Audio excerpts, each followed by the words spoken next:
Olá, boa tarde. A gente está começando agora a transmissão da nossa conversa aberta com o Carolina Valance.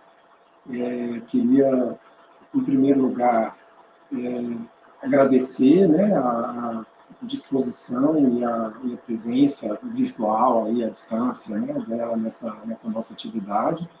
Essa conversa faz parte de um projeto, né, do Grupo de Pesquisa em Arqueologia do Sensível, que é um projeto chamado Anarqueológicas, né? Na falta de um melhor nome, enfim, acho que a gente se empolgou, eu me empolguei talvez, né? Com um nome um pouco, talvez um pouco pretencioso, né? Mas que aponta para a ideia de que a gente está tentando aqui se abrir para conversas que não estão necessariamente previstas ou pré-determinadas pelos nossos itinerários de pesquisa.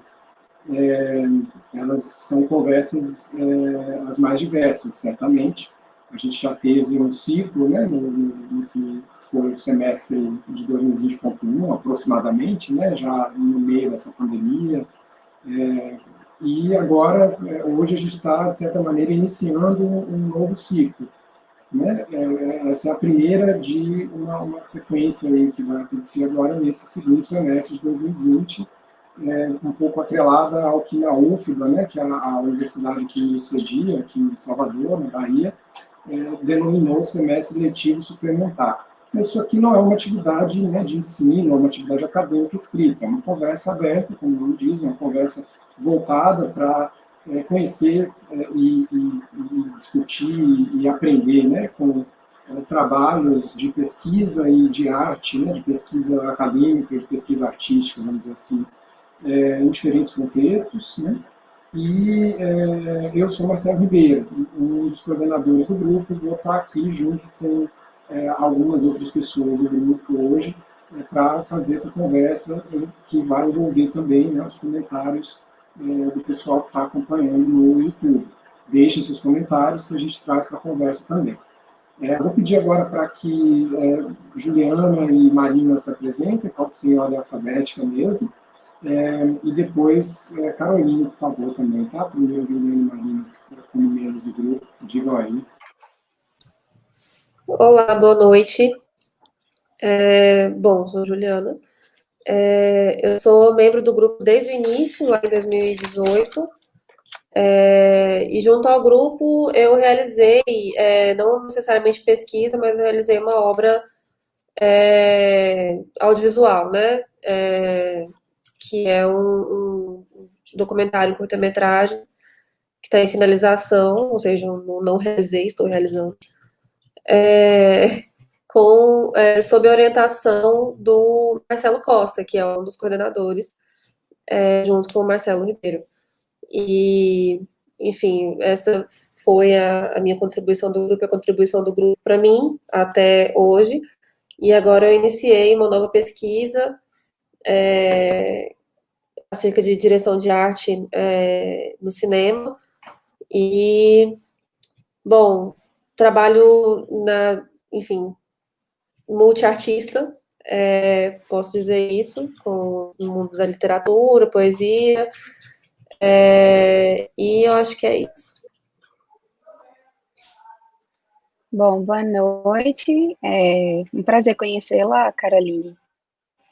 Eu sou a Marina Lordelo, também sou do grupo de pesquisa em Arqueologia do Sensível, também estou desde o comecinho. Sou formada lá pela UFBA em Bacharelado Interdisciplinar em Artes, com concentração em Cinema e Audiovisual. Sou fotógrafa também, e fiz um trabalho com o professor Marcelo Ribeiro sobre memórias da escravidão no cinema brasileiro contemporâneo, né? A gente concluiu recentemente, uma parte da pesquisa, né? Porque pesquisa pode ter desdobramentos. E é isso, acho que é um prazer te ouvir, te escutar, e sobretudo para mim que sou fotógrafa, estou muito interessada em ouvir um pouco sobre o seu trabalho. E bem-vinda aqui a esse espaço. Obrigada, eu sou Caroline Valanci, sou artista do Rio de Janeiro, sou fotógrafa, professora de fotografia, professora de arte e trabalho também com saúde mental, e junto tudo isso no meu trabalho.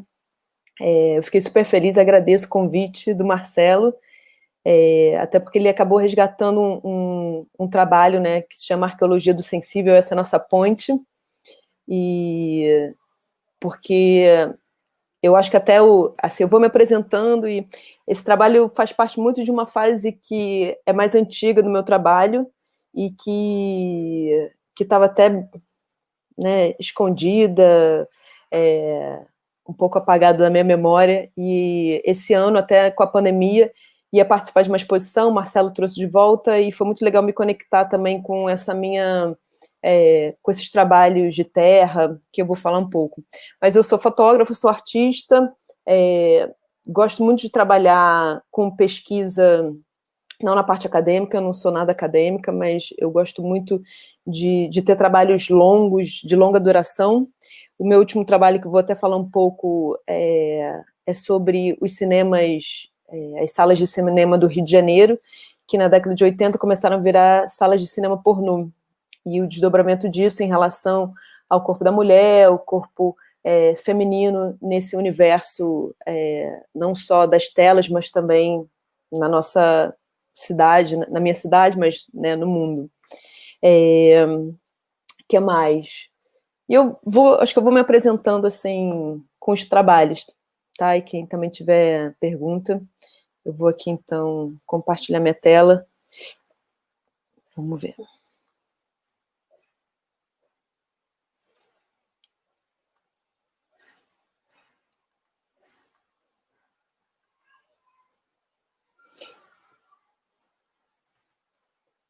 Eu vou fazer assim que é... Ih, não, peraí, gente. Nunca é tão fácil. Eu vou começar até aqui.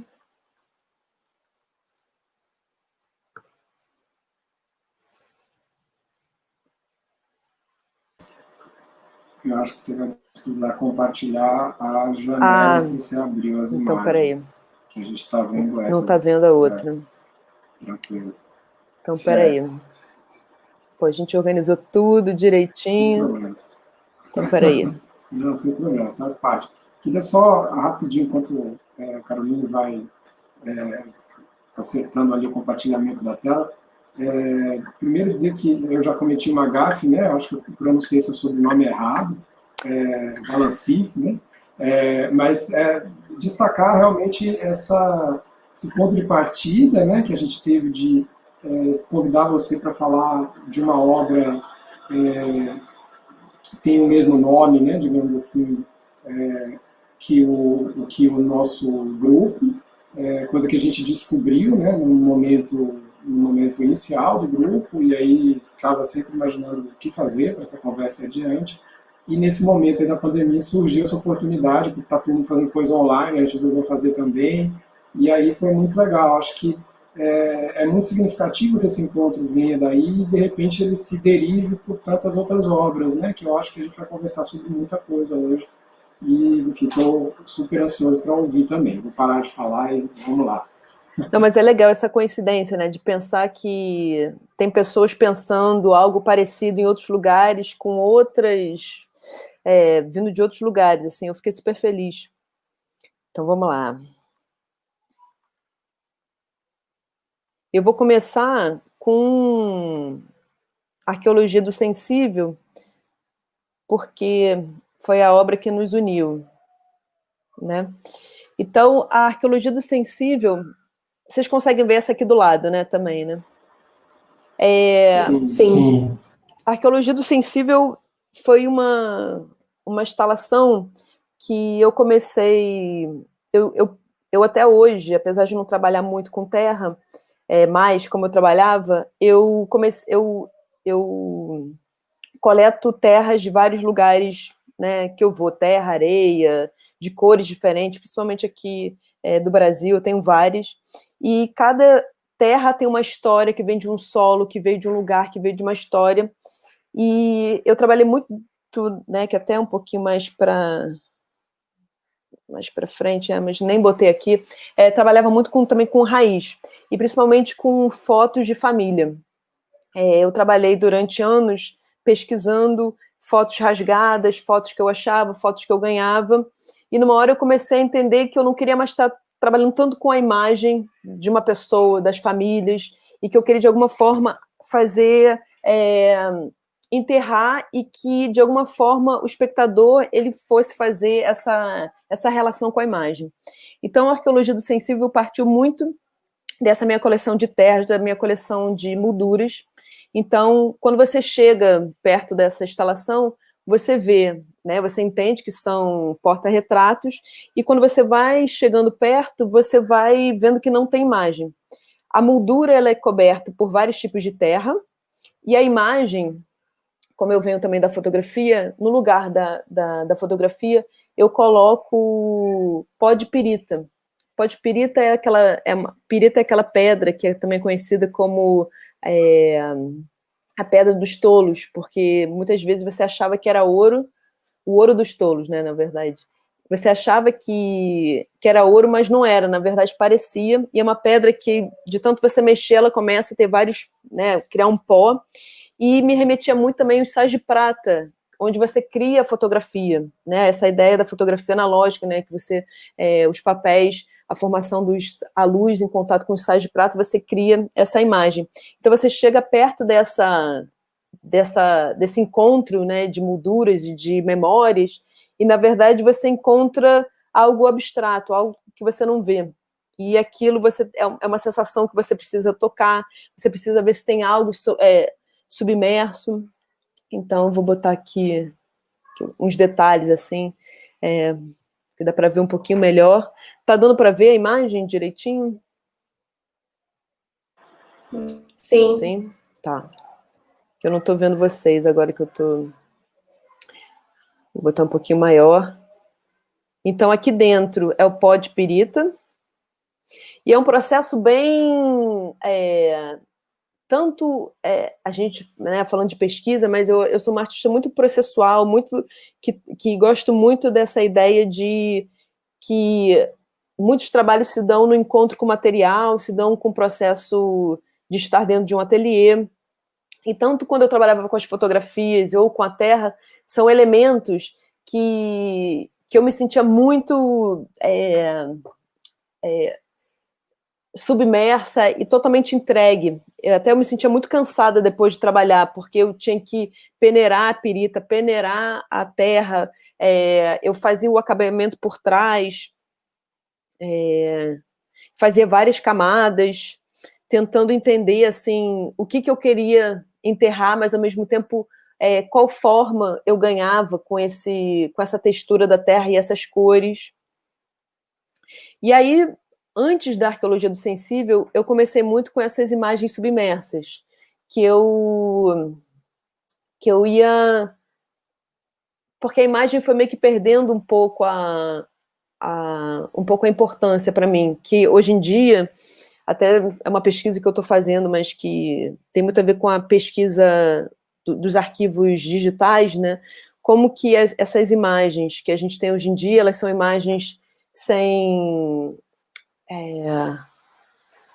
pixels, sem resolução, fora de foco, a gente não tem algo palpável, e eu estava trabalhando com algo muito palpável, e ao mesmo tempo eram imagens que me falavam muito, mas que também traziam algo que às vezes eu não... uma tristeza, né, uma memória. Então eu comecei a tentar fazer, que eu acho que tem muito a ver assim, com o processo, que eu também sou colagista, né, eu trabalho com colagem, né, dessa questão de apagar certas coisas e focar o que é importante. Então a terra e a pirita também foram materiais que de alguma forma me ajudavam, às vezes ao acaso, né, porque às vezes eu usava um spray de cola e jogava a terra esperando ver o que também era a resposta da terra em relação a mim, né, o que ela vai apagar, o que ela vai deixar. E aí eu ia também entendendo que estava chegando um tempo de eu parar de trabalhar com essas imagens, que esse processo, tanto das imagens submersas, da Arqueologia do Sensível, vem de uma série que se chama Memórias Inventadas em Costuras Simples, que é uma série que eu achei uma mala, né, numa feira de antiguidade, eu comprei uma mala com todas as fotos de uma família rasgada. E eu passei anos trabalhando com essa mala, tentando entender por que elas eram rasgadas, qual era a história, reconstruindo os pedaços que tinham. Ao mesmo tempo que era muito interessante, me tomou, assim, muita energia, assim. Então, assim, e até essa fase, assim, da minha vida, até 2015, 2014, eu também fazia parte de um coletivo aqui do Rio de Janeiro chamado Opa Vivará. E em 2014 eu saio desse coletivo e foi, assim, eu acho que quando eu também tenho uma volta, assim, do meu trabalho. É quando eu começo a ter mais tempo sobre o meu trabalho, consigo pesquisar mais, consigo estar mais dentro das histórias. E aí eu vou para dentro das histórias dos cinemas, que isso começa em 2015, contando um pouco da minha história, por que eu fui para a história dos cinemas, mas vou botar aqui já um cartaz meu. Eu venho de uma família que construiu vários cinemas aqui do Rio de Janeiro, que eram cinemas normais e que principalmente passavam filmes franceses e europeus, né? E na década de 80, o Rio de Janeiro começa a ficar muito violento, as pessoas começam a migrar para os shoppings, onde ali você conseguia ter entretenimento, alimentação, compras, estacionamento, né? E as ruas começaram a ficar vazias e os cinemas também. Isso não aconteceu só aqui no Rio de Janeiro, mas também no Brasil e vários lugares do mundo. E então eu tinha um acesso muito grande a esse material. Só que foi um material que ficou muito tempo sem ser visto, porque esses cinemas depois viraram cinemas de sala de filme pornô. E em 2014, a última sala, né, da minha família fechou, porque também hoje em dia cinema pornô já não é, né, com a internet, com sites de encontro, o cinema pornô, ele não é algo, né, porque da minha família era algo muito de negócio, né, algo para não deixar de trabalhar. Então a primeira coisa que eu encontro quando eu vou nos cinemas são cartazes, que eu vou até... Deixa eu ver se eu consigo, deixa eu ver aqui, 2017. Vou mostrar os originais, que eu acho que vale a pena. São muito bonitos e para vocês entenderem de onde vieram os meus... Então, peraí.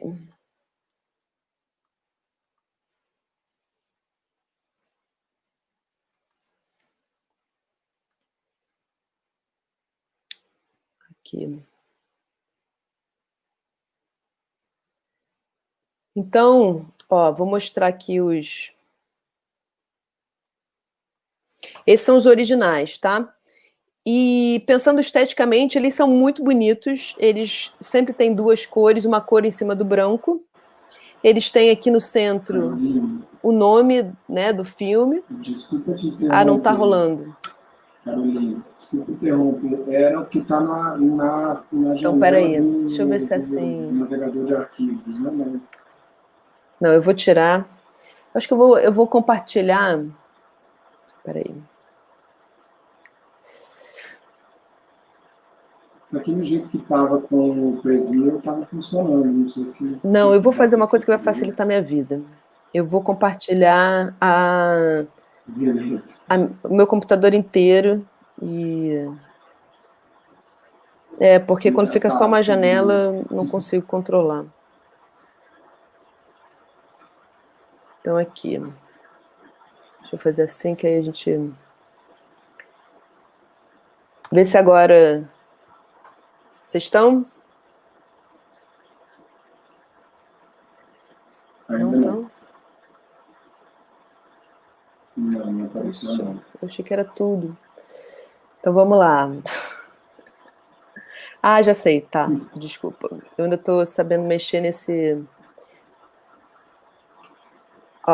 Foi. Feito de tela infinita. Agora... Sim. Que bom. Perfeito. Até o final eu vou conseguir mexer nisso direito.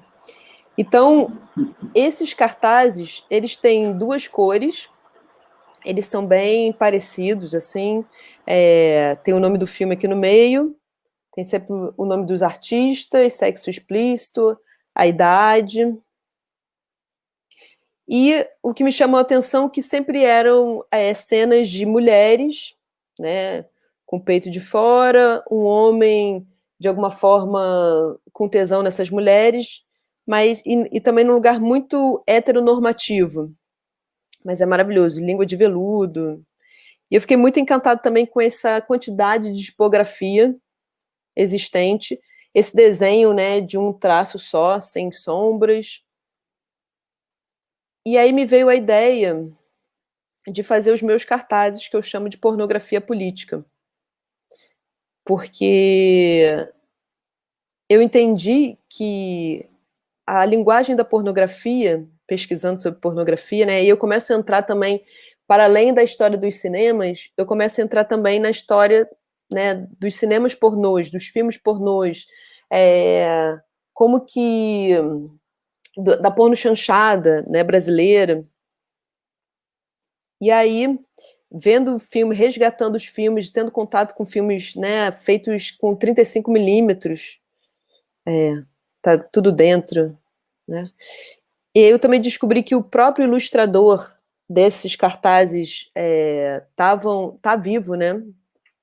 E eles eram feitos com um ilustrador, um publicitário e mais uma pessoa, assim, né, para pensar junto. Então, os filmes chegavam de fora e eles eram... meu avô falava que quando você comprava uma cópia de $1.000 de um filme francês, você conseguia 100 filmes pornôs por $1.000. Então, naquela época, era um negócio que... Então, eu criei esses meus cartazes. Vocês estão conseguindo ver o vermelho? Sim. Tá. Que se chama Pornografia Política. É uma série de 9 cartazes que eu crio meus próprios filmes, né, na teoria, né, o nome, os títulos dos filmes, eu crio junto com um amigo meu, Kamal João, que é um artista, ilustrador, pintor, e a gente vai pensando esses novos corpos, essas novas formas de se relacionar, e aí eu crio esses meus cartazes. Porque a linguagem do pornô, né, quando você tem esse duplo sentido. E na política você também está o tempo todo trabalhando com esses duplos sentidos. Então, quando você... e a importância tanto da língua na fala da política, a língua para dar prazer, a língua para falar coisas no seu ouvido, a língua para falar uma sacanagem, e esse duplo sentido que por exemplo, quando você faz uma sacanagem com alguém, você pode estar, de alguma forma, te dando e dando prazer a alguma pessoa, ou fazendo algo ruim para essa pessoa, né? Ou para algumas pessoas. E a política, ela está nessa fronteira o tempo todo. Então, é uma série que é de 50 por 70, são serigrafias. Algumas dessas é uma série de 2015. Eu levei muito para as manifestações que aconteceram no Rio de Janeiro sobre a questão do aborto. E era muito bom, assim, poder botar na rua e fazer... Eu deixava, assim, essas cópias meio espalhadas, assim, nos cantos, e depois eu via que algumas pessoas pegavam e levantavam como, né, como um cartaz. Aqui o Crime Compensa, uma gostosa brincadeira de um sujeito muito, muito esperto que resolve papar tudo que pode. Então, por exemplo, essa frase eu peguei de um outro cartaz. O Crime Compensa eu criei. E aqui, safadeza explícita. A política brasileira abriu as pernas para os crachos, a sacanagem foi armada e a busca do prazer começou. Porque é isso, né? Na política está o tempo todo essas alianças, essas sacanagens, essas armações, esse prazer só para alguns. Esse é mais um clássico, assim, Meu Corpo, Minhas Regras. Mais explícito, né? Como está aqui. E também, o que eu achei pensando também, assim, estética e nessa questão mais artística, né?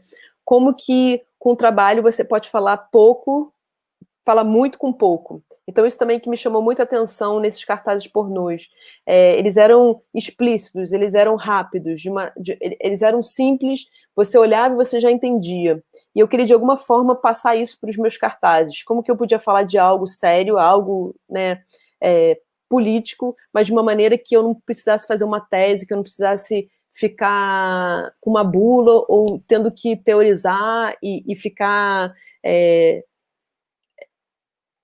falando e falando sobre o meu trabalho, que ele, de alguma forma, ele fosse de um fácil entendimento.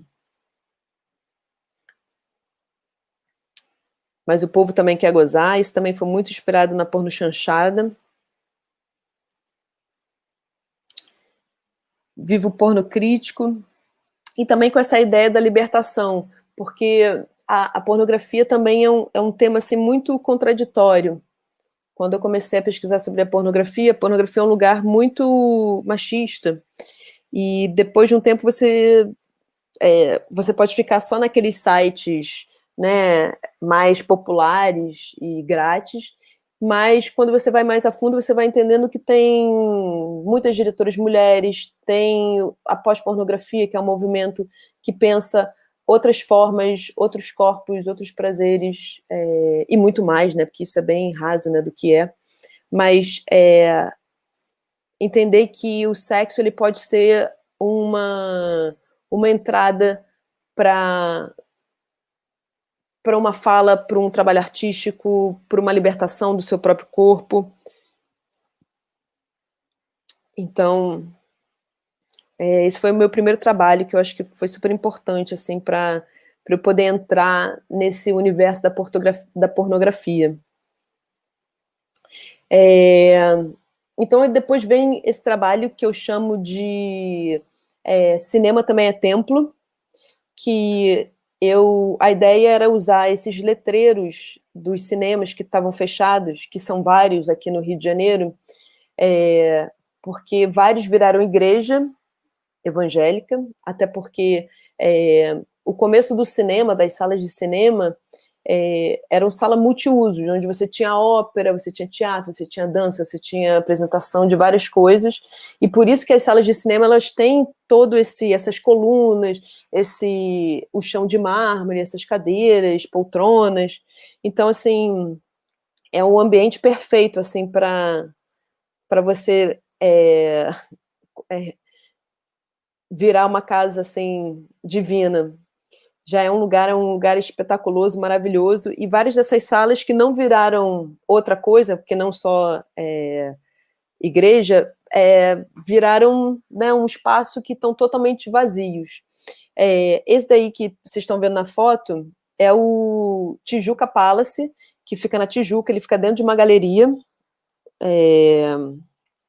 e ele é um depósito hoje em dia. Então, foi o primeiro lugar que eu fiz a intervenção, que eu quis chamar atenção de uma forma, até porque muita gente, assim, que eu conversei, que eu pesquisei principalmente sobre essas salas abandonadas, né, fechadas, muita gente que trabalha ou que passa em frente a elas não reconhece mais que é um cinema, já virou, tipo, ou um depósito, ou um lugar que ninguém, já ficou um lugar invisível. Então, a ideia era mesmo trazer atenção para esses lugares. Então, o Tijuca ficou Saudade Futuro. Depois veio esse cineminha, que eu gosto muito, que é o Orly, que é um cinema na Cinelândia, que é um lugar, né, que tem vários cinemas, que hoje em dia só temos o Odeon, que está aí sustentando firme e forte. Tem um cinema pornô ainda que sobrevive, e o Cine Iris, que não fica exatamente na Cinelândia, que é um cinema também no centro, mas fica mais para Carioca. Então, toda essa região, né, que seria antigamente a Cinelândia, né, a área dos cinemas, é um lugar que está abandonado. E o Rio de Janeiro passou por várias transformações, né, principalmente com a Copa, com as Olimpíadas, né? Então a gente teve muito investimento no Rio de Janeiro nesses últimos anos, apesar de agora já alguns anos a gente já está vivendo a decadência de novo. O Rio de Janeiro teve muitos investimentos e a Cinelândia foi um lugar que também tinha aí um investimento de voltar a ser um lugar para ser usado, não como um lugar de cinemas, mas uma área para não ser mais uma área abandonada. E aí, esse trabalho foi muito legal, porque o Orly é o cinema da minha família e foi o último cinema que fechou. Então, ele é um cinema todo retrô, e com as cadeirinhas, eu até tenho uma foto, depois eu mostro para vocês, azulzinhos, assim, né? E eu botei essa frase um pouquinho antes do Carnaval, e é o que resiste aqui, e foi uma frase que foi muito interessante, que foi um trabalho que saiu, assim, do meu controle, que eu botei a frase, e depois eu nunca mais voltei, porque começou o Carnaval, e eu esqueci, fui ver o Carnaval, né, e eu comecei a ter contato com esse trabalho pelo Instagram, porque as pessoas que estavam nos blocos em frente, ou que passaram por lá, faziam fotos e botava assim, hashtag, e aí depois saiu no jornal. E aí, a partir disso, eu entendi que, né, o trabalho ele sai de você, que a sua pesquisa ele vai para além.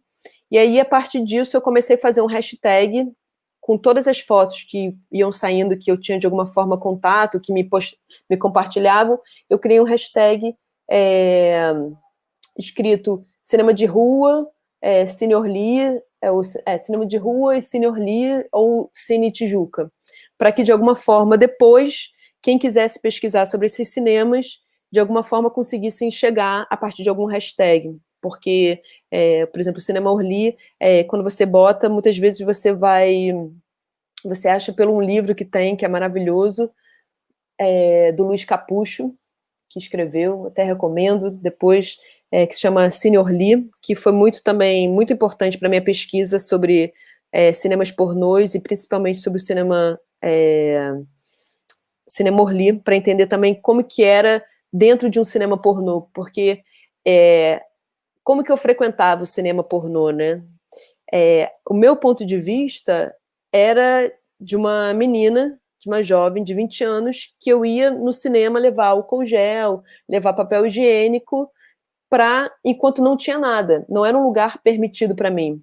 Eu sabia o que acontecia, mas a minha relação era nesse contrafluxo. Era quando não tinha ninguém. Era quando eu ia lá sentir o cheiro, sentir a atmosfera. Era onde eu ia imaginar, mas eu não vivia absolutamente nada. Era um lugar proibido para mim. Então, foi muito interessante esse livro do Luiz Capucho, porque ele faz a ponte de uma menina, de uma mulher, para esse universo que é extremamente masculino. Vamos lá. Aqui é uma foto mais colorida. Você vê aqui também é um lugar que ele não é um depósito, mas uma pessoa que vende coisas antigas sempre bota em frente a ele coisas para vender. Então é um lugar que as pessoas nem... É um lugar en passant, total.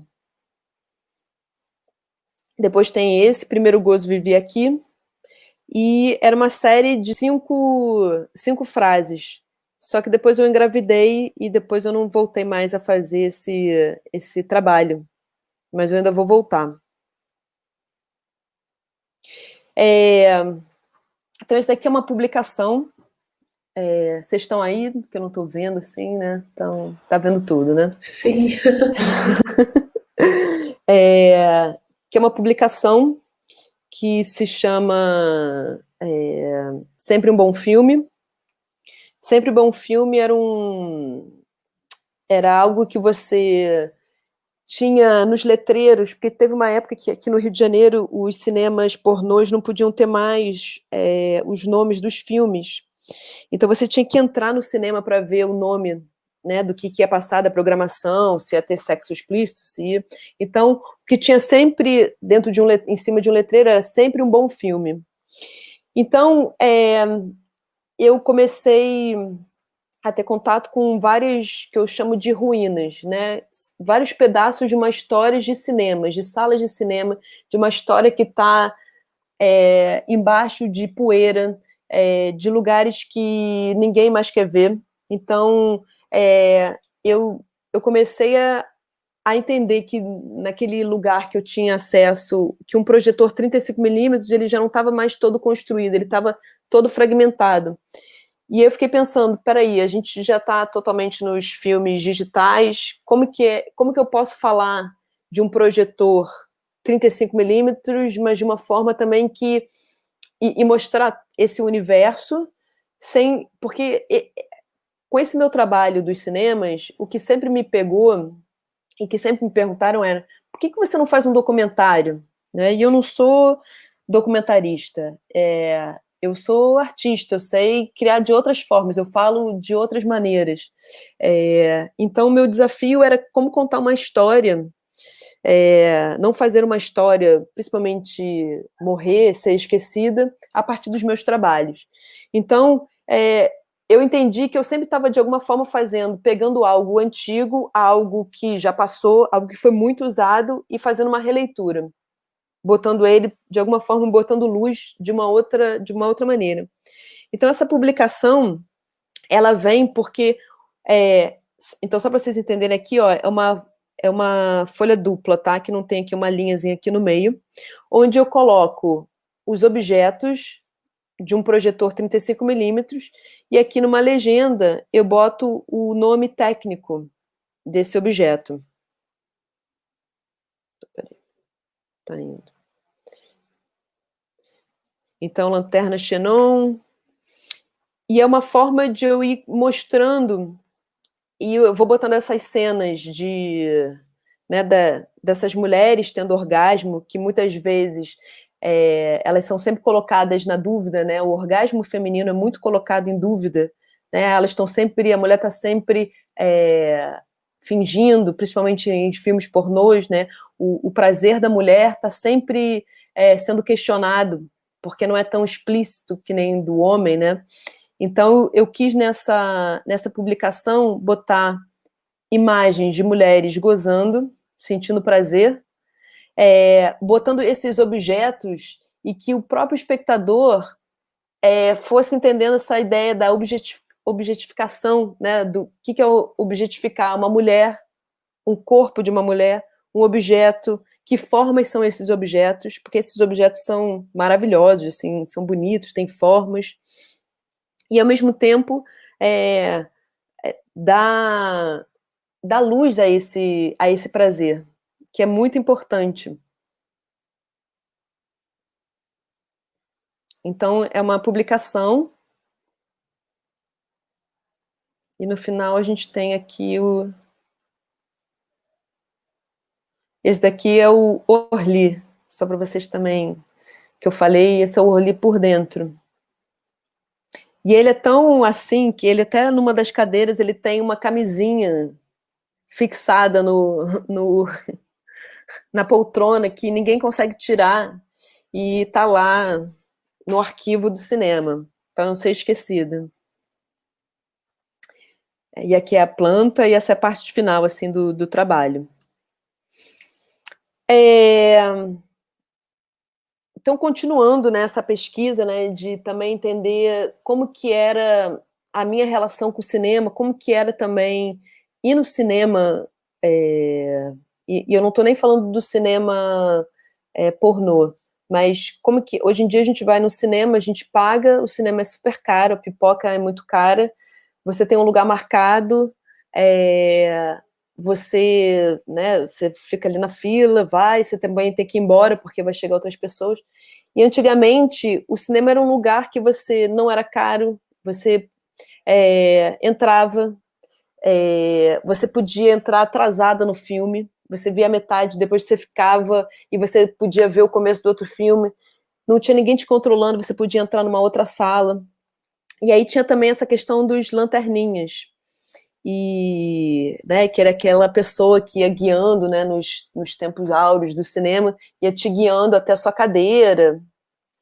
Então a minha ideia era um pouco que eu venho da fotografia e eu até tenho uma relação com cinema, mas pouca, assim, né, de fazer cinema, fazer filme, né, porque com fotografia você vai aprendendo, né, eu aprendi a fazer filme, trabalhei bastante, assim, com película fotográfica, de fazer foto, trabalhei muito analógico, e uma das coisas que eu sempre quis fazer é como que eu posso dar uma ilusão de movimento com algo parado. Então, o meu trabalho fotográfico, ele também tem sempre essa camada de fundo, eu trazer de alguma forma o movimento para algo que está estático. Então, esses objetos redondos aqui são lanternas, que eu chamo de lanterninha headlight, que são lanterninhas que têm fotos de cenas de filmes pornôs, principalmente, assim, ou eu faço uma colagem, deixa eu ver se tem aqui, deixa eu ver aqui, vai ter aqui que dá para ver, que eu misturo umas salas de cinema com outras imagens. Então, o que é esse objeto, só para vocês entenderem? Ele é um objeto de alumínio, ele tem 15 centímetros, eu coloco, para mostrar o meu processo, eu pego uma imagem, transformo ela em preto e branco, imprimo ela na impressora lá da minha casa, laser, uma impressora bem vagabunda, mas é a melhor que funciona. Eu depois derreto cera, eu tenho uma forma, coloco essas imagens, boto a cera quente, depois essa cera, ela seca, ela vira uma placa. E essa placa vira a minha tela. E é uma tela transparente, né, translúcida, na verdade. Então, eu coloco aqui atrás desse objeto uma luz de LED, que você compra em qualquer loja hoje em dia, e esse trabalho ele fica mudando de cor. E eu boto sempre no modo fade. Então, ela vai mudando de cor bem devagar, e parece que a imagem vai mudando. Então, a ideia é de você ter uma imagem em movimento, mas uma ideia parada, trazer um pouco essa atmosfera dos lanterninhas, dos cinemas antigos, e também dessa tela, né, a tela própria do cinema, que tem uma luz que ilumina e projeta uma imagem.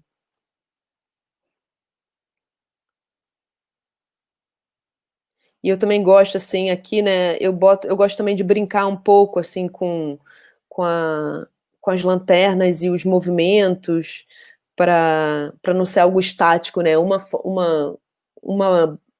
bolinha, uma lanterna do lado da outra.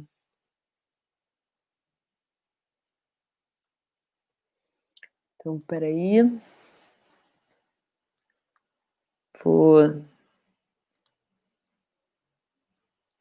Peraí que agora eu vou compartilhar a outra parte.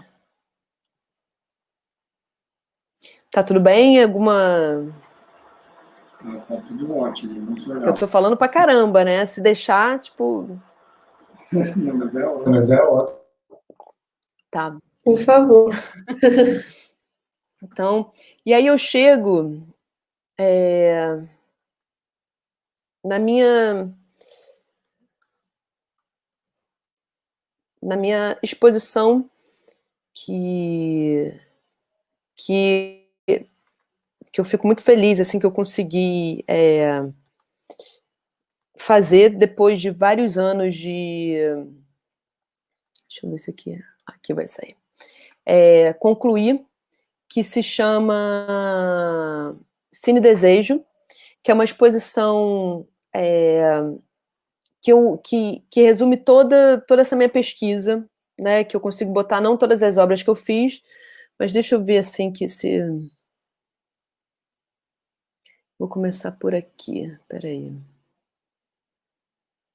Estou um pouco fora da ordem, mas eu vou começar por essa daqui, tá? Então, aqui no Rio de Janeiro tem esse centro cultural chamado Hélio Oiticica, que fica no centro da cidade, na Praça Tiradentes, que é um centro cultural super, assim, resistente aos nossos governos, que querem, assim, realmente não apoiam a cultura e que deixam os aparelhos totalmente largados, e a equipe de curadoria e todas as pessoas de produção que trabalharam durante esses últimos anos foram super, sei lá, de parabéns, e que com a pandemia a prefeitura aproveitou, despediu todo mundo, e o Hélio de Sica tá, tipo, abandonado, né? Até parece que a história, assim, tá dando um looping, mas aqui é um centro municipal, né? A prefeitura não quer nem, não quer nem saber de arte. Então, o nome dessa exposição se chamava Cine Desejo, e são 2 salas, e essa sala, assim, que é a maior, principalmente essa minha pesquisa sobre os cinemas. Então eu faço essa instalação aqui, que é referente aos letreiros, né, dos cinemas. Aqui nessa base eu boto material que eu encontrei, e que alguns eu boto em algumas fotos, outros não consegui. Então, por exemplo, aqui tem uns documentos sobre a ditadura e a censura de vários filmes, e como que eles faziam a censura, como que eram os cortes, como que eles explicavam o corte para as pessoas do cinema, né, que então chegava um documento bonito, assim, com carimbo, e falava, você tem que cortar do tal segundo a tal segundo, da parte que a mulher fala isso, e tem uns documentos que você lê, que você fala assim, gente, aonde que eles viram que ali tem algo proibido, né? Mas está na cabeça das pessoas. Mas são documentos bem interessantes, então eu queria também fazer uma parte dessa exposição, algo que não fosse só uma interpretação artística de arte contemporânea, eu queria que também tivesse algo documental, talvez aí que foi o meu momento documentarista, mas que as pessoas pudessem sentir essa atmosfera. Então esse tablado funcionava muito assim. Aqui atrás eu botei a publicação, porque essa foi uma exposição que não tinha dinheiro, né, como muitas coisas aqui no Rio de Janeiro, não sei como que é na Bahia, mas aqui. Então era uma forma de eu fazer a publicação estar na exposição. Então os cartazes expostos. Então, eu volto para cá, peraí. No outro lado da sala, tinha as fotos. Aqui. Opa. E aí, essa é a primeira sala. Já entrou na primeira sala.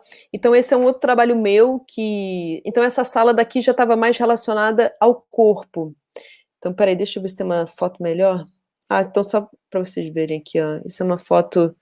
Esse é um documento, para vocês entenderem, de censura. Então, aqui é um texto dizendo o que eles achavam do filme, e atrás vinham os cortes. Esse é um ticket antigo, né? Esse daqui é um cartaz, esse daqui é um folder. Aqui eram os horários do cinema. Aqui eram os carimbos, que eram usados assim para quando alguém entrava, aí no bilhete, então tinha essas coisas. Então, peraí. E essa é a segunda sala, a primeira sala, né? Então tá aqui o nome. Então é uma sala que eu já estou mais preocupada, não mais tanto com a pornografia, eu estou querendo sair um pouco dessas palavras explícitas, desse corpo explícito que é o corpo pornô. Então aqui eu ainda faço umas colagens em grande formato. Então aqui também tem um pouco essa intenção de fazer movimento com as imagens, de buscar fazer o espectador ficar um pouco confuso com as próprias imagens. Então aqui tem outras, não dá para ver muito bem assim. E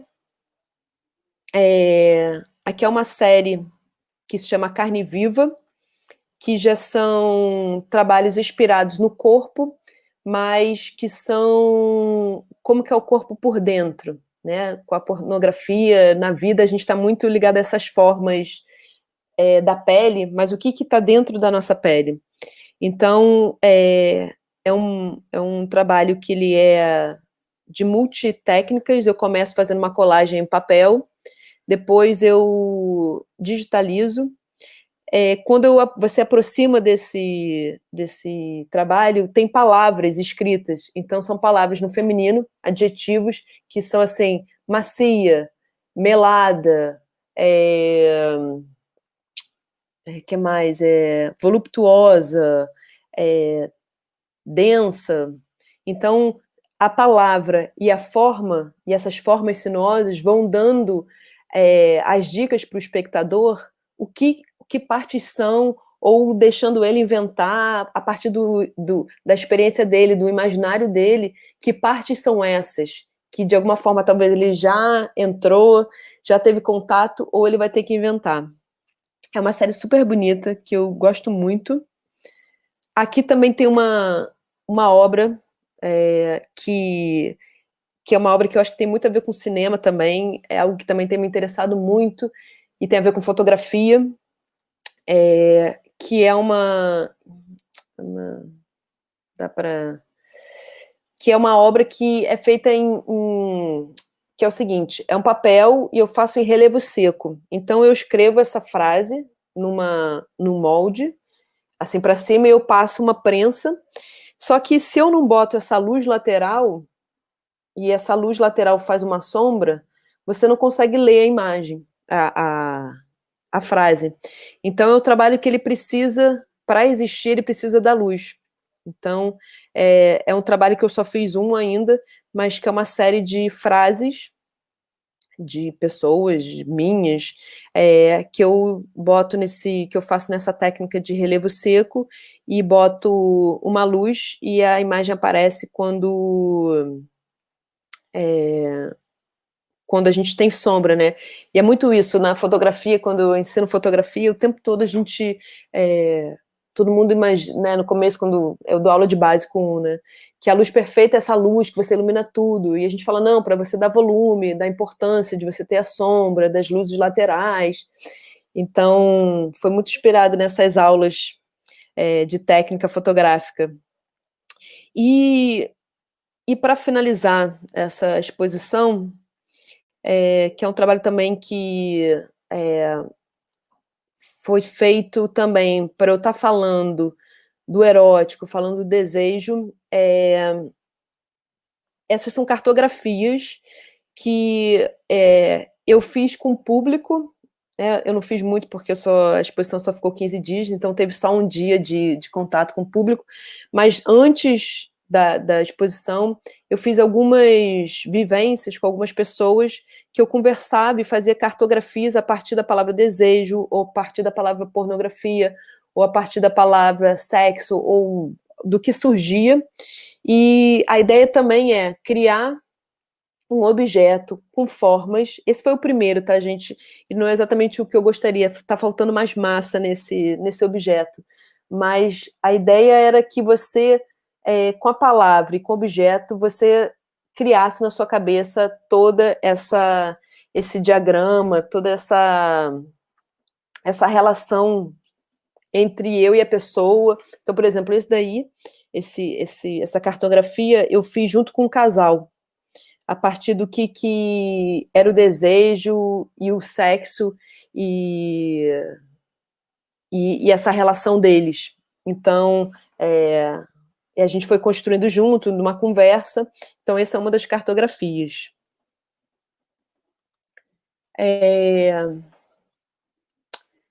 Deixa eu ver. E tem uma última coisa que é meu último trabalho, para finalizar. Já que eu estou aqui mostrando. Espera aí. Não está aparecendo, né? Ainda não.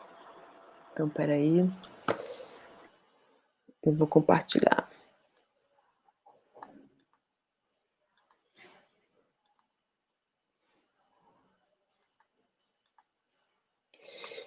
Que tem muito a ver também com o que eu estou me interessando, que é um pouco essas imagens com defeito, essas super telas que estão aparecendo. Então, eu estou fazendo minha nova pesquisa, assim, mas que está muito no começo, eu estou fazendo uma pesquisa de como a representação do corpo, eu estou querendo ir mais para o corpo feminino, mas o corpo, de modo geral, era representado com a película, com o analógico, e como a gente vai tendo essas outras representações e como que a nossa vida mudou com o smartphone, né? Como que a gente consegue compartilhar. Então, esse foi um trabalho que eu fiz para ilustrar uma matéria na revista Zoom, que é uma revista de fotografia, que falava sobre o aumento do uso da pornografia na quarentena. Então, por exemplo, estou pesquisando assim como que a gente consegue fazer erros nos arquivos, como eu consigo interferir nessas imagens digitais, porque no analógico eu tenho bastante controle, porque eu venho muito, né, sou da geração do analógico, então é um universo assim muito que eu entendo, que eu consigo, e como que eu posso, de alguma forma, intervir e também entender mais esses algoritmos que estão aí, que nos levam a tais imagens, ou como mexer na programação. Então, é um pouco uma pesquisa ainda que está começando, mas que também está nessa pesquisa do erótico, do corpo na rede. Muito legal, muito obrigado pela apresentação aí tão detalhada, né, desse percurso, enfim, desses vários interesses que se atravessam aí. Agora acho que pode começar uma conversa, né, um pouco mais agora com todo mundo participando aqui. Por enquanto no YouTube tinha só um comentário de pergunta, mas é justamente da Samuele, que eu acabei de adicionar aqui ao streaming, né, que ela estava planejando entrar na conversa desde o início, e aí acabou que por uma falha de comunicação, principalmente da minha parte, isso não ocorreu. Mas aí está aqui, bem-vinda Samuele também. Eu peço que ela se apresente, talvez já faça a pergunta que ela tinha feito lá no YouTube, e aí a gente vai adiante com as outras perguntas também. Diga aí, Samuele. Olá, Caroline, olá a todos, boa noite. Então, meu nome é Samuele, eu sou estudante de museologia e recém-chegada no grupo, né, do Sensível. E, primeiramente, eu gostaria de te parabenizar pelo seu trabalho. Achei muito interessante a forma que você trabalha, né, a questão de macro e micropolítica, né, dentro do projeto de pesquisa que você faz e tal. E é o que me chamou a atenção, eu fiz a pergunta, mas você acabou falando mais sobre isso, né? Sobre essa questão da memória e de como você relaciona isso dentro do seu trabalho, né? Da questão de você ter pertencido, né? A esse espaço, né? A questão do cinema. E aí eu acabei fazendo a conexão com o conceito, né, de Freud, que eu acabei tendo algum contato recentemente, que fala exatamente sobre esse retorno, né, uma experiência que deixou um traço de memória. E isso é um conceito que eu vejo que é muito importante no trabalho. E eu tinha pedido para você falar um pouco mais sobre isso. Se te caber, se tiver alguma coisa que você gostaria de comentar sobre isso, Não, a mais, eu assim, tenho. para complementar, seria bem interessante para minha área. Não, eu tenho, porque essa memória que eu estou trazendo, né, de alguma forma, é uma memória que está sendo esquecida.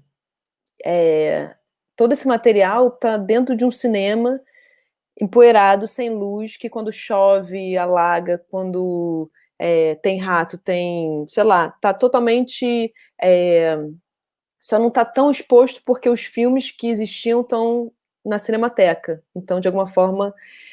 então, como pensar outras formas de arquivos para além do material, né? Então, eu acho que o meu trabalho, eu fui entendendo cada vez mais que, lógico que eu tenho tudo isso está guardado, eu estou fazendo lá um acervinho, eu tenho todos os cartazes antigos numa pastinha, tenho vários. Por exemplo, eu dou para várias pessoas, porque eu acho que é um material que eu não vou dar conta de guardar, porque são vários, então eu vou dando assim, para as pessoas. Então, como também criar essas outras formas de memória, e você que trabalha na museologia, né, pensar isso também, né, de que a memória ela não é só o objeto físico, mas sim uma interpretação, uma ideia em cima de um objeto que talvez já não existe mais. E eu também acho muito interessante que no final dessa história toda familiar, porque eu também fui entendendo que essa história não é minha, ela começa, mas é uma história de uma cidade, de outras pessoas, e que eu não conseguiria fazer nada disso se não tivesse essas pessoas juntas, né? É muito maior, sabe? Então, eu preciso dessas outras ajudas, e eu acho muito curioso ser uma mulher que está trazendo essa memória, que está guardando e que está fazendo ressignificar todo esse material, e não um homem. Então, também poder dar uma outra visão, dar uma atualizada nesse material e pensar outros olhares para ele, né? Não um olhar que eu acho que talvez ia ser muito enrijecido e um gozo fácil, sabe? Estou aqui estendendo esse material, vendo o que pode dar.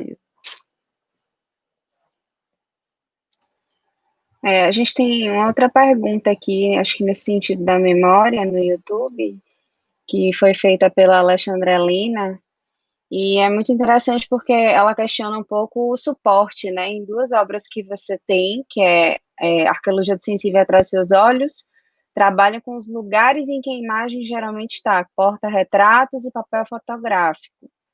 Aí ela fala em si, mas em ambas, o conteúdo da imagem parece ser o ponto a ser escavado ou imaginado. E aí ela vem elaborar a pergunta: como você propôs a relação com o passado, com a memória, com os vários tempos, em relação a esses objetos em aberto, que estão em ambas as instalações, né? Acho que o frame, né? Em alguma medida. Eu admito que esses trabalhos, eu acho que eu estava...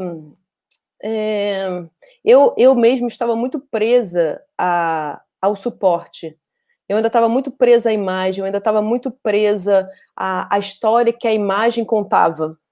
Então, eu acho que até por isso eu tenho também algo querendo esconder, sabe? Já, eu não sei, não quero mais interagir com isso. Então, Atrás dos Seus Olhos, peraí, deixa eu lembrar desse trabalho, Atrás dos Seus Olhos, Irene, que são as fotos ao contrário do porta-retrato, do álbum de família, não é? Se ela me confirmar, eu acho que são fotos que eu boto o retrato ao contrário e a história é contada não pela imagem, e sim pelo que está escrito. Isso também é um começo do meu interesse pela palavra no meu trabalho. Como que eu posso falar como eu posso ter imagens, mas não com boa, como eu posso falar, contar histórias, mas sem contar, porque como eu venho da fotografia, eu só sei falar, o meu vocabulário é muito a partir da imagem, e a escrita ela veio muito secundária. Então, até, por exemplo, esses que não tem nada são lugares no álbum mesmo que não tinham foto, então não tinham o suporte, não tinham memória, não tinham nada. Não sei se eu cheguei a responder. Acho que sim. Eu queria aproveitar, né, que a gente está falando sobre o suporte à memória. Você falou um pouco sobre o uso da terra e da pirita. Eu fiquei super interessada, acho que é uma coisa meio alquimia também, né, em alguma medida, e essa coisa da terra que carrega memória de outros lugares, e inclusive na sua Constituição e tal. E, se eu não me engano, nas duas você usou a perita, né? Tanto na arqueologia sensível quanto na imagem submersas, né? Então, queria que você Sim, falasse um pouco, assim, sobre o uso, essa mistura, né? Da terra sim. com a perita e por que nessas duas, assim. Tem outros trabalhos que eu usei raízes, eu botava assim no rosto, raízes. E porque na minha cabeça, de alguma maneira, sempre quando eu estava vendo essas fotos de família, eu imaginava raízes por debaixo delas. Essas raízes invisíveis, essas redes que nos conectam com outras pessoas, né, que são essas raízes sanguíneas ou não, mas que de alguma forma estão entre as pessoas, mas que às vezes está mais pela feição, mas que elas estão invisíveis. E eu fiquei pensando que material eu podia trazer para falar um pouco disso. E eu sou também uma artista plástica, de botar a mão na massa. Então, era uma maneira de eu estar trabalhando o material, porque a fotografia tem isso, assim, que eu adoro, mas ao mesmo tempo tira uma foto, bota na moldura, tá na parede, assim, né? É como se um objeto que, assim, não passasse muito por você. E, principalmente o analógico, ele vinha, eu até trabalhei em laboratório, mas muitas vezes eu mandava outra pessoa fazer a ampliação para mim. Então, a terra ela veio para materializar essa ideia de raiz, de construção, e principalmente vinha sempre uma ideia, uma imagem assim para mim de assim pessoas com terra até o joelho assim enraizadas. Então, e durante muito tempo essa terra era invisível, ela estava só conceitualmente na minha cabeça. E aí depois ela começa a entrar quando eu começo a assumir que eu faço coleção de terra, que terra é um material que está no meu ateliê como coleta. Então, assim, eu era coletora de fotografias e de câmeras fotográficas e de terra. E aí é quando eu começo a assumir isso dentro do trabalho. E a pirita, ela chega depois. A primeira pedra que eu começo a usar é mica. Mica tem muito aqui no Rio de Janeiro, que é uma lasca, é uma pedra que são lascas. Então, assim, que também tem um brilho, assim, meio madrepérola, assim, bem, bem bonito. E aí eu comecei a trabalhar com esse material. Só que eu achava que era muito craquelado. Eu queria ter algo mais... que me desse uma sensação... Quer dizer, foi um material que eu não curti tanto, assim, como efeito, assim, eu não consegui resolver muito bem o que eu queria. E quando e foi muito por acaso como eu chego na pirita, porque eu estava indo numa dessas lojas hippies comprar incenso, e aí eu fui comprar uma pirita da Pedra da Prosperidade. Aí a mulher falou, você quer pedra ou você quer o pó? Aí eu falei, pó? Ela falou, pó de prata. Aí eu falei, pó de prata? Aí eu falei, aí me veio assim, né, o sais de prata, aí me veio assim a relação pá, pá, pá, pá, pá. Aí foi aí que eu cheguei no pó de pirita, que aí você compra o pó e custa aquilo assim, e aí era um material que eu conseguia trabalhar com cola, colocar na superfície, eu conseguia fazer uma textura que eu gostava, e era mais ou menos uma forma de eu trabalhar que nem a terra, e saindo um pouco dessa abstração, dessa figuração das imagens.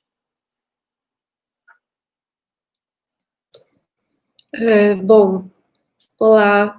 Eu tenho uma pergunta, mas primeiro eu queria falar muito obrigada. Muito bom Eu que conhecer agradeço. seu trabalho, né? Por você, né? Eu já tinha pesquisado e tudo. Então, muito obrigada, muito bem-vinda. Bom, eu tenho uma pergunta, mas eu fico assim pensando em como formular ela, porque essa pergunta já estava na minha cabeça quando eu estava pesquisando, lendo sobre o seu trabalho. E aí, na sua apresentação, eu acho que ela consegue estar em vários momentos. Que é essa relação com o corpo, né? O corpo, de fato, é uma questão política, mas que o corpo, ele certos corpos principalmente, subtraído da política, né? Na verdade, a política é subtraída, o campo, né, político é subtraído de certos corpos. E no seu trabalho, e aí eu fiquei pensando somente na pornografia política primeiro, mas agora, ouvindo sobre o seu trabalho, eu acho que está em vários momentos, na arqueologia do sensível, eu acho que esses corpos, né, porque essas molduras, elas são reconhecíveis por esses retratos de família, né, e tudo, então, ali existe pressuposto, né, os corpos que estão ali estão, de fato, é lógico que tem a nossa sensibilidade, né, ali, que vai se relacionar com aquilo, mas num olhar mais duro, é um pouco pressuposto que o corpo que pode estar ali por trás. Então, na verdade, eu queria ouvir você falando um pouco mais sobre o seu trabalho essa sua forma de realmente devolver ao corpo a dimensão política e peraí, que sumiu da minha cabeça. Mas é um pouco isso, assim, de devolver ao corpo essa dimensão política e trazer esses corpos que foram subtraídos, né, negativados, assim. Então, acho que é um pouco isso que eu queria perguntar. Sumi um pouco porque eu me perdi entre os seus trabalhos para tentar fazer essa linha, mas é isso. Eu fui entendendo, assim, com o meu trabalho e com as coisas que eu ia vendo, e principalmente tendo muito contato com a pornografia, como essa questão do corpo é importante, e como o corpo, ele tem poder. Não à toa, também existem, por exemplo, mulheres muito poderosas na pornografia, atrizes pornôs que ganham muito bem, que fazem e mandam e usam o corpo delas como... Mas eu tive que entrar muito também em contato com o meu corpo, com as minhas questões, com as questões... eu sempre gostei muito de trabalhar em coletivos, então trabalhar com outras mulheres, para mim, foi muito importante para eu poder entender quais eram esses outros corpos que eu não entendia, esses outros corpos que não são os meus. E aí eu fui entendendo que, mais do que um corpo, eu me interesso muito pela pulsação de um corpo, essa potência desse corpo que a gente pode... e não é um corpo só, que até tem um trabalho que é o corpo transante, que não é um corpo que só transa, que tem uma relação sexual, mas é um corpo que transita, é um corpo que está vivo. E eu acho que é dessa potência que eu acho que a gente tem que prestar atenção, e que eu presto atenção. Qual o corpo que vibra, qual o corpo que está vivo, qual o corpo que a gente tem que ativar e não deixar morrer, um corpo que precisa ter voz, mas também é um corpo que precisa ter prazer. Eu acho que é um tema também bem... que eu mesma ainda não tenho muitas respostas, assim. Eu vejo que eu preciso... Cada vez mais eu vejo que eu preciso de pessoas sempre comigo e dialogando para eu falar sobre as minhas experiências, sobre o que meu corpo vibra, tentar entrar em outras experiências, e eu acho que coletivamente é como eu tenho conseguido. A gente está até um pouco, assim, não muito atuante nessa quarentena, mas eu faço parte de uma cooperativa de mulheres artistas, que ali a gente pôde, assim, trocar bastante sobre experiências de corpos e desejo, porque eu acho que cada vez mais meu trabalho está indo para um lugar que sai do corpo, mas está indo para uma pulsão do erótico, do desejo, do que pulsa, do que transa, mas nessa ideia de transante, de transitar, de estar tá dançando no mundo, sabe? Certo. Bom... Oi? Bom, eu ia ler uma pergunta, mas a pessoa vai entrar, enfim, para fazer a pergunta diretamente. Na verdade, não é bem uma pergunta, mas só continuando nesse tema que eu acho bem fascinante, assim, que é o final da formulação que eu não consegui chegar naquele momento. É muito interessante como o corpo está presente quando ele não está presente, né? Então existe uma certa desfiguração ali do corpo. Ele não está sempre figurado, mas ele está presente. E eu acho isso muito interessante, porque a gente rasga um pouco a expectativa dos corpos, né? A expectativa do que é um corpo e do corpo que a gente vai se identificar. Enfim, eu acho isso muito interessante no seu trabalho e eu gostaria de ouvir você falando um pouco sobre isso também, mas eu acho que Marcelo vai entrar e vai falar também Então, um pouco. só uma coisinha, porque, e como falar de corpo, eu sou uma artista que eu não trabalho com o meu corpo, né? Então, é um lugar também bem delicado, porque eu não trago o meu corpo para o jogo. Eu estou sempre querendo falar de outras formas. E por isso a necessidade de sair, talvez, desse explícito. Porque esse explícito a gente já conhece. Então, é pensar essas outras criações. Chegar em outros lugares. E como eu sou também uma artista visual, né, plástica, esse lugar de dar para o espectador essa, sei lá, um pouco desse caminho. E não dar algo pronto, assim.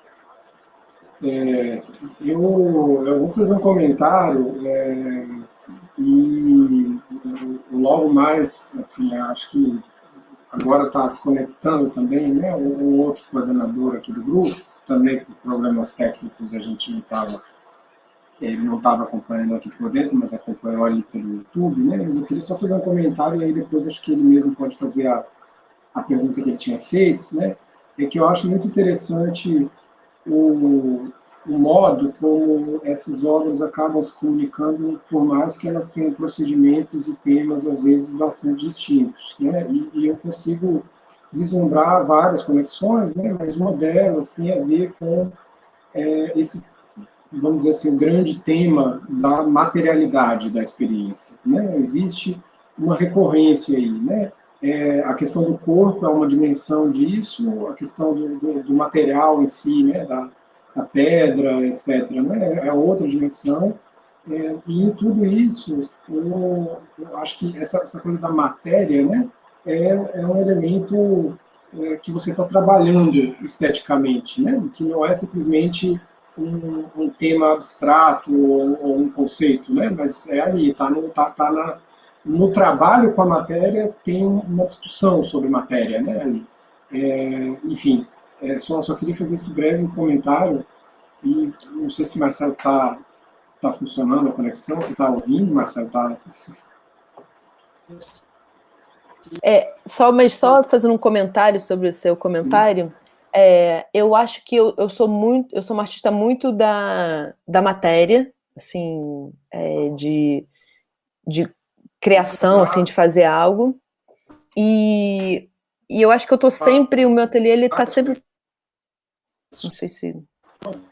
Eu acho que a conexão de Marcelo está lenta e ele começou a falar e não ouviu que a gente continuou. Então Acontece vamos isso ouvir. às vezes. Acontece isso. Marcelo, você está conseguindo ouvir a gente? Bom, talvez Caroline possa continuar falando, a gente fala com o Marcelo pelo chat, que eu acho que ele consegue ler mais rápido. Tá.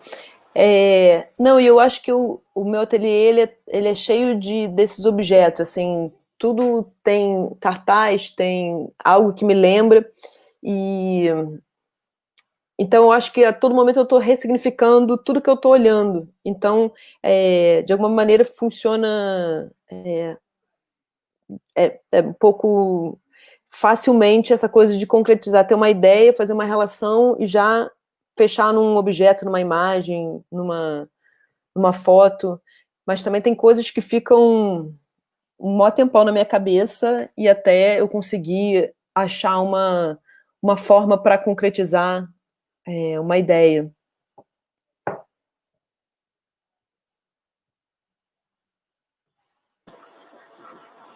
Não sei se Marcelo...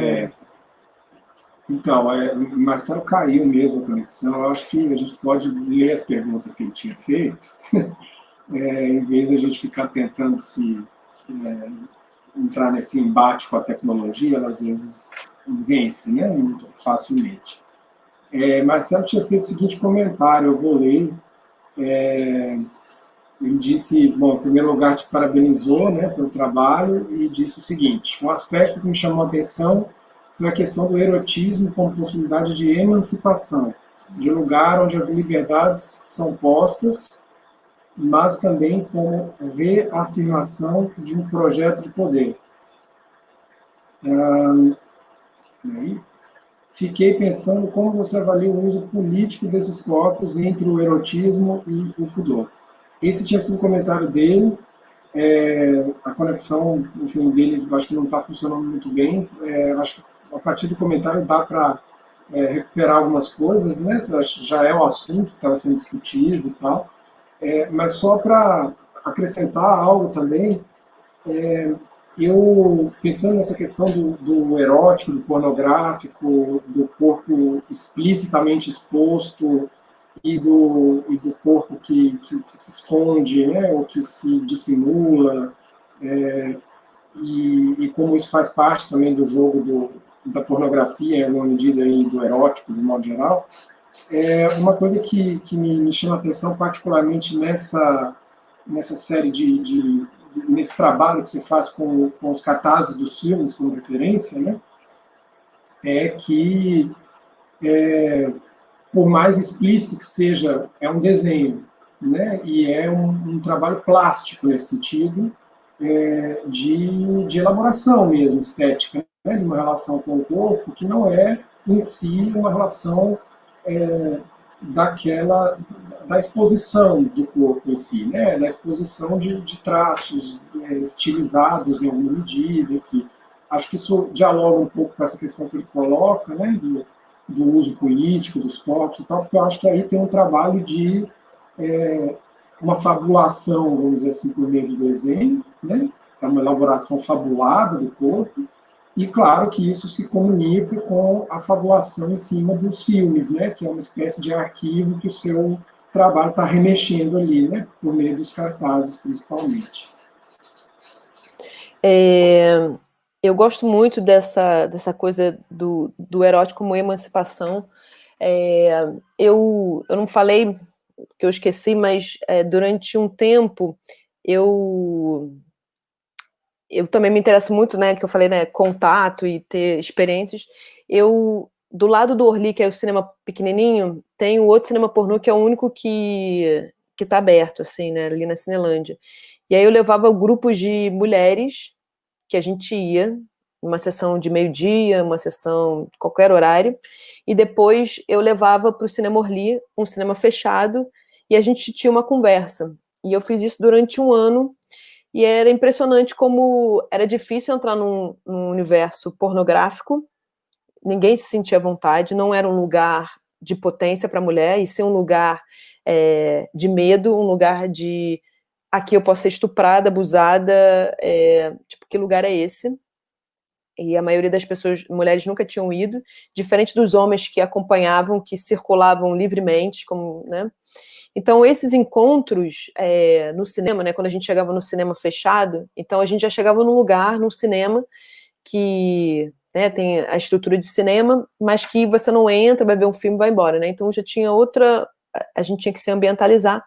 E era muito interessante poder, depois de um tempo, depois de poder compartilhar naquele grupo, que aquele outro ambiente era horrível, e como foi boa as conversas sobre o que é o erótico, como é sentir prazer, como questões,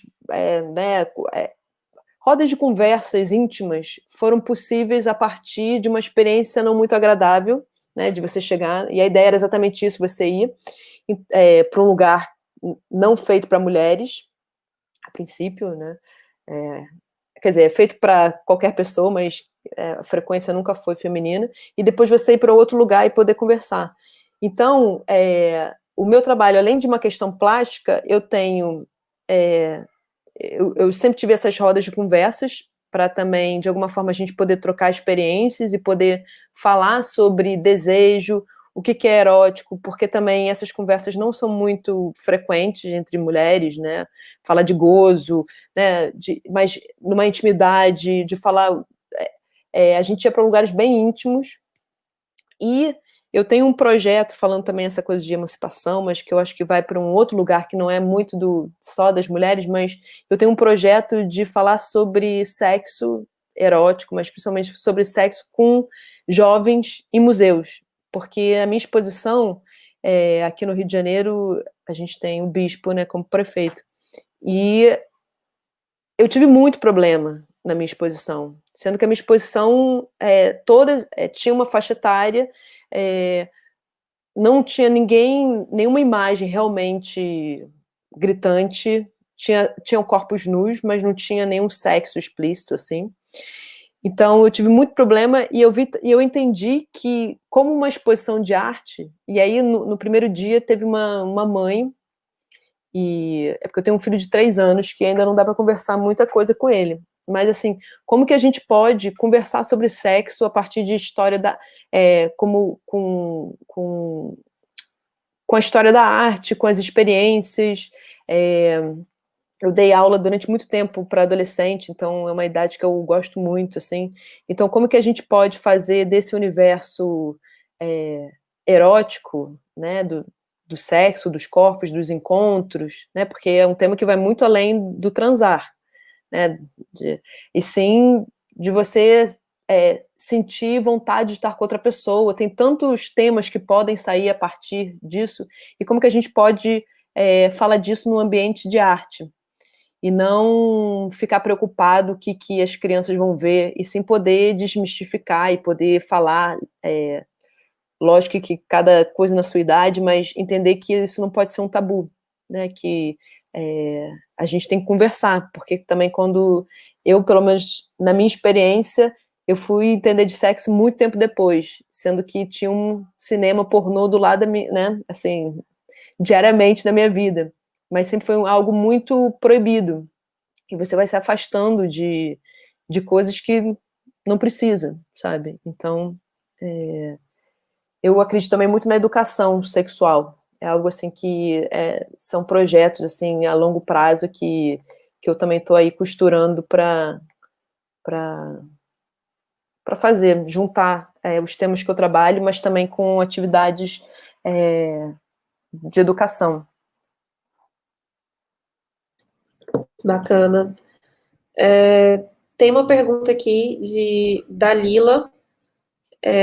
Caroline, nesse processo de investigação sobre os cinemas pornográficos e a sua própria vivência dentro dos espaços, eu queria entender mais a sua perspectiva, como é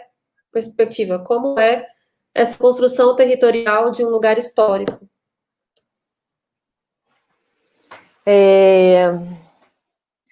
Vamos lá. Eu vou falar mais dessa questão da estrutura de cinema, né?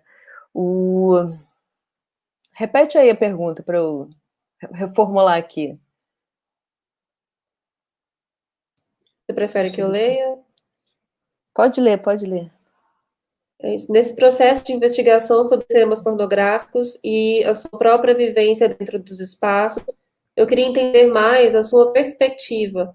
Como é essa construção territorial de um lugar histórico? Pesquisando sobre os cinemas pornôs, eu fui entendendo que ali era um território, não só um território de bairro, mas dentro dos cinemas, né, dentro das salas de cinema, era um território. E era muito interessante entender que dentro de um lugar você tem uma outra vivência. Então, por exemplo,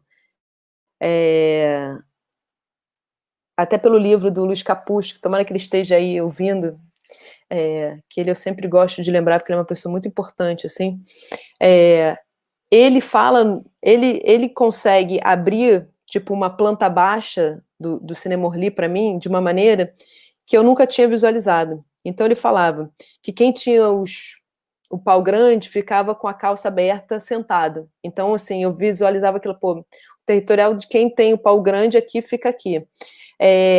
As travestis que ele bota no filme como as que pegavam os mais gatos, ficavam tipo num mezaninozinho que tinha. Então, ele já coloca elas como algo que fica acima e que pegam os mais bonitos. Ele se colocava como uma pessoa que estava ali circulando, mas não assim.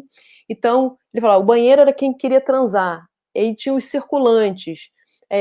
Aí eu fui entendendo também que no cinema pornô, no filme pornô, né, que esse universo, o que você está vendo, na verdade, não interessa muito, porque muitas vezes é um filme hétero, né, no ambiente gay, mas sim funciona para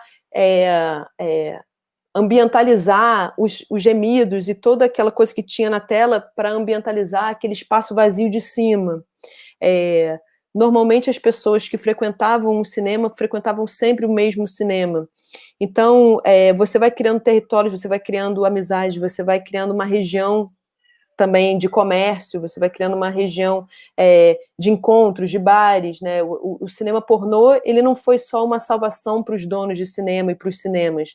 Eles foram também, pensando em território, eles foram uma salvação para bares ali em volta, para o comércio em volta, para quem está, né? Porque o cinema pornô, ele não funciona só à noite, ele funciona também de dia. Então, assim, vai desde de meio-dia até meia-noite. Então, você tinha uma circulação de pessoas ali no cinema, né, e na região durante esse tempo todo. E quando você começa a quebrar essas salas, né, você começa também a quebrar esses encontros.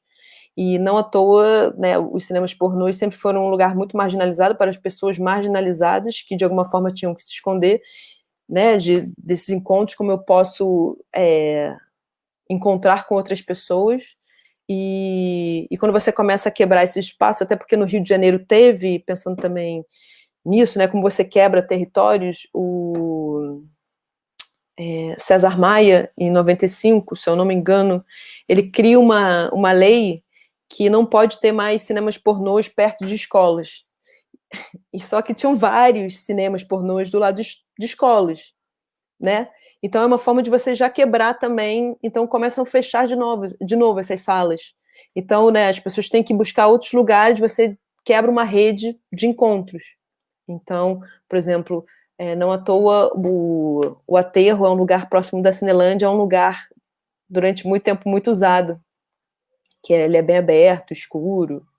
Então, eu acho que o cinema pornô sempre foi um lugar muito de território, de marcação de território, de encontros, de comércio. E eu acho que muito importante, assim, para muita gente. Que não, principalmente que para muita gente que não tinha um território para ir.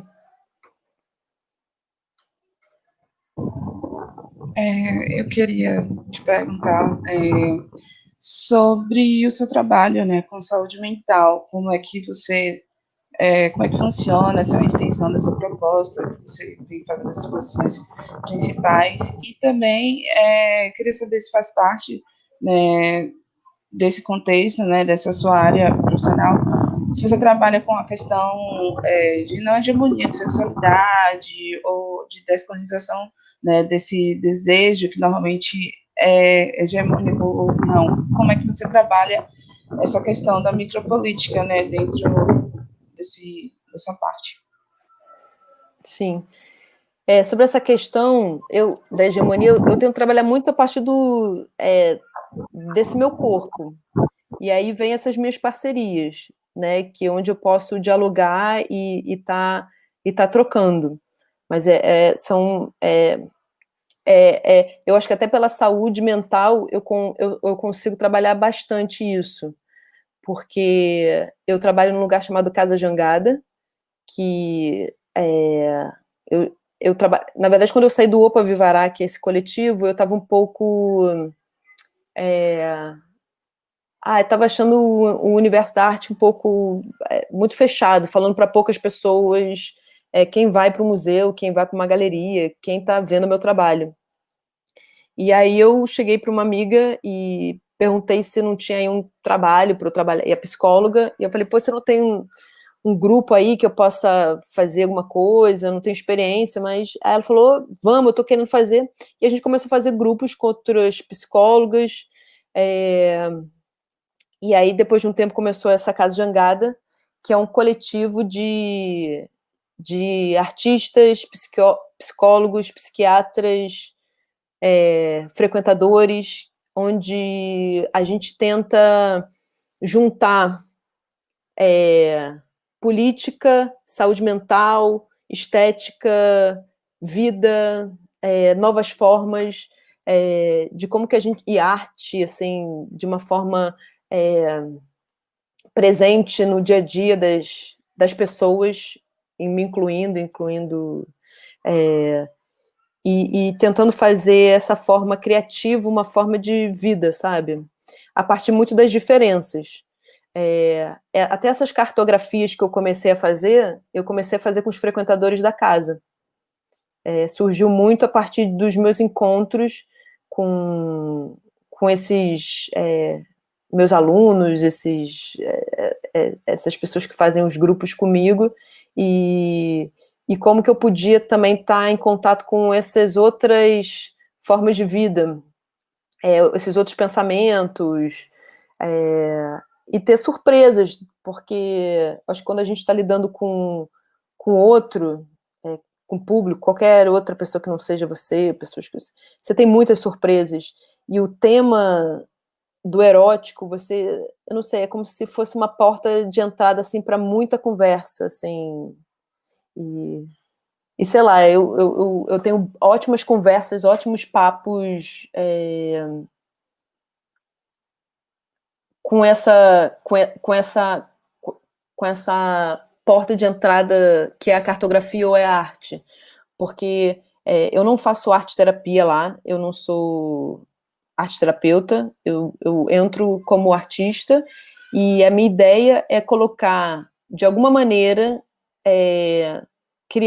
botar a arte como um elemento criativo e vivo na vida das pessoas, de criação, é tão difícil dizer, porque não...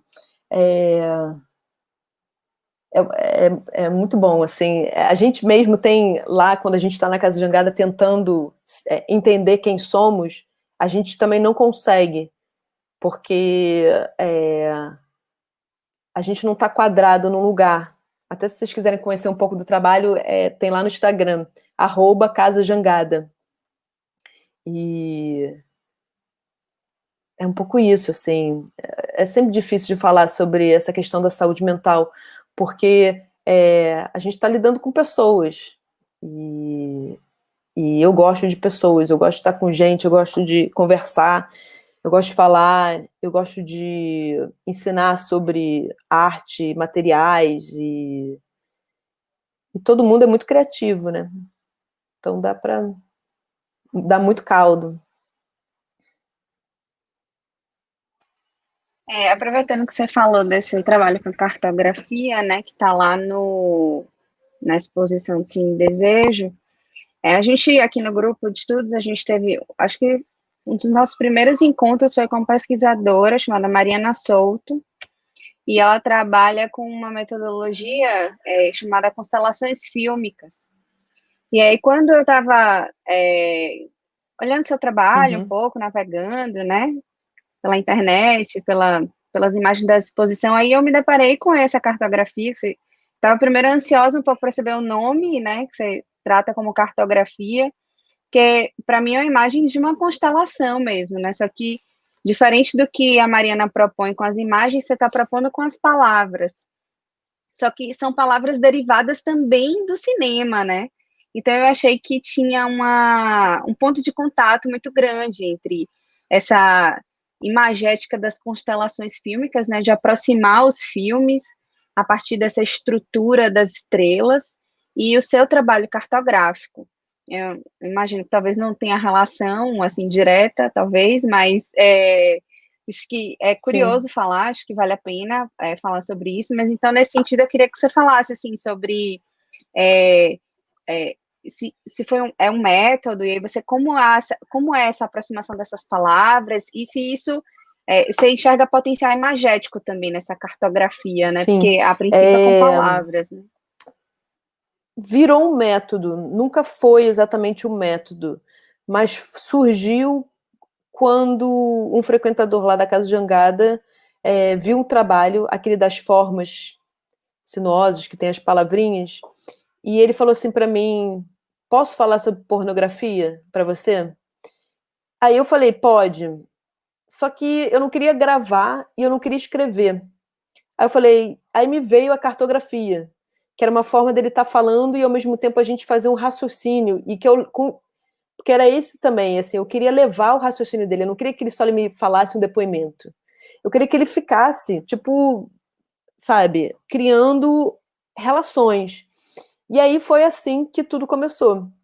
E aí foi um método que apareceu a partir de um desejo dele, e aí a gente começou a conversar, e aí a gente começou a fazer várias cartografias, várias vezes, e as cartografias se chamam Territórios Invisíveis, e aí eu falo mapa de alguma coisa. Porque esses mapas eu ainda não, eles ainda estão só mapas, né? Por isso que até no meu site não tem ainda. Mas assim, eu faço num papel normal e depois eu passo para um caderno que eu tenho, e aí eu organizo com bolinha colorida para eu entender um pouco mais, porque na hora vou fazendo, é meio que sem pensar muito e sem muita preocupação. E aí, depois que eu fiz isso, eu tinha cartografia. E aí eu fiquei, pô, o que eu faço com isso? O que eu faço com isso? Cartografia nunca foi muito a minha... porque a cartografia depois dessa eu fui entendendo que é uma forma também de você organizar esse pensamento. E aí eu fui atrás de vários tipos de cartografias, e aí eu fui... aí você vai, né, pesquisando, você vai entendendo que tem várias cartografias.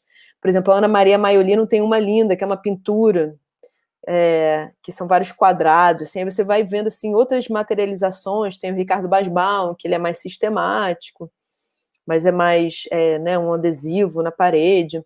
E eu falei, pô, eu tô falando de algo que tem carne, tem pulsação, tem sangue, tem coisas às vezes até nem muito boas. Eu não posso, né, ser um papel, algo 2D. E aí me veio essa ideia de buscar dar um corpo mesmo, assim, para essa... Que até essa obra que está que é uma obra nova que está nessa exposição no Sesc Pompeia, que é uma coletiva chamada Farsa, tem esse trabalho que já é uma cartografia com espumas que você toca, tem sons e por aí vai. Então já é uma cartografia viva, porque eu senti que só o papel não dava conta do conteúdo que estava ali dentro. Mas eu acho que mesmo assim eu ainda estou trabalhando e pesquisando sobre que corpo vai chegar com essa cartografia. Eu acho que eu ainda não tenho um resultado assim final, falo, é isso. Eu acho que eu ainda estou pesquisando material, estou vendo lycra, espuma, às vezes nem sei se é isso, sabe? Então, foi algo que me chegou.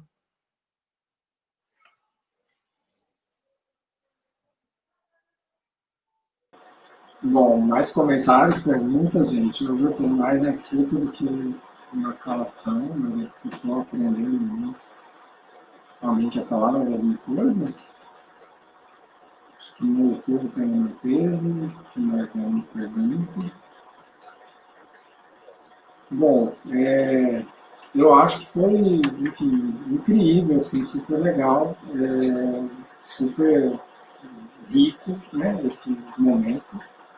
Agradeço a Caroline pela participação, agradeço também, né, a Samuel, Juliana e Marina por terem contribuído aqui com seus comentários e perguntas, e também lendo, né, as perguntas do pessoal do YouTube.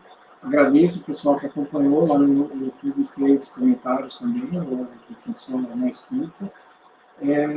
Acho que esse é um momento super proveitoso sempre, né, para a gente entrar em contato com trabalhos que a gente talvez não conheceria de outra forma, né?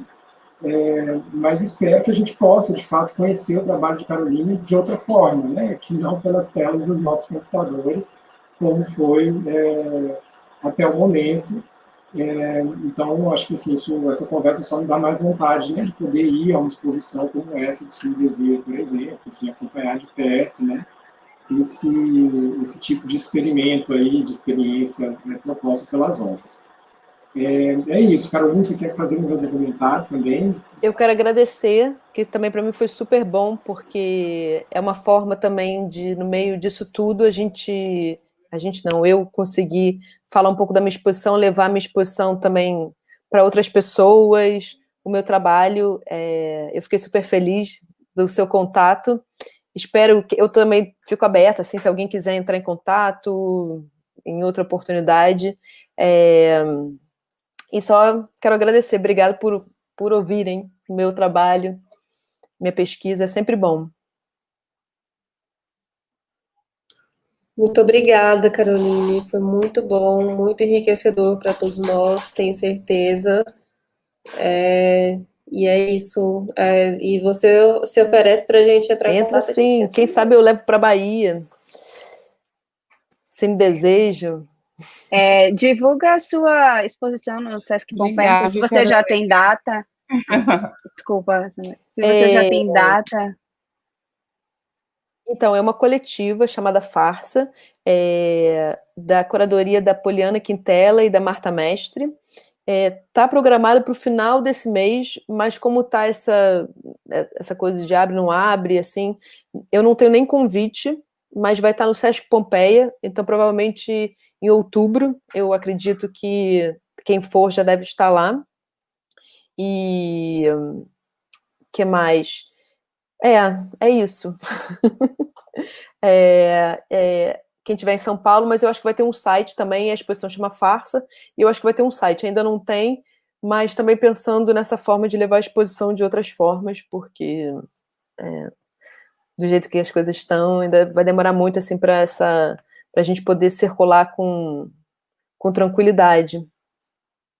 E quem quiser conhecer meu site é carolinevalancy.com.br, ou se não no Instagram, Caroline Valancy, Carolina_Valancy.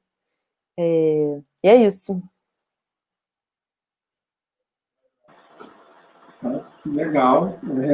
Encerramos, então, né? Então, eu divulguei também nos comentários lá no YouTube, o seu site, o Instagram. Recomendo que o pessoal acompanhe e a gente segue em contato, segue conversando, esperando que em breve isso seja possível em outros contextos que não das telas, reitero, mas aproveitando também o momento das telas. Alguém queria fazer mais algum último comentário ou encerramos mesmo? Encerramos, né? Muitíssimo obrigado, Caroline, foi ótimo. Espero que tenha outras ocasiões para a gente conversar mais, seja desse jeito ou de outros jeitos. E é isso. Boa noite. Tchau, boa noite. Tchau, boa noite.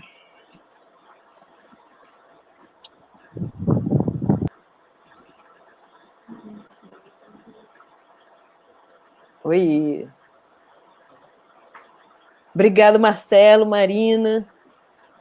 Espero que tenha sido bom. Foi ótimo. Eu não estou conseguindo encerrar a live. Não encerra. A gente está aqui no YouTube ainda, sendo transmitido ainda. Mas está dizendo para mim que eu não estou no show. Não, everyone can see and hear you. Não, you are in the show. Agora a Marcela saiu e estamos nós duas na live. Então vamos sair, né, eu acho. Então vamos, Marina. Tchau, tchau. Beijo. Beijo.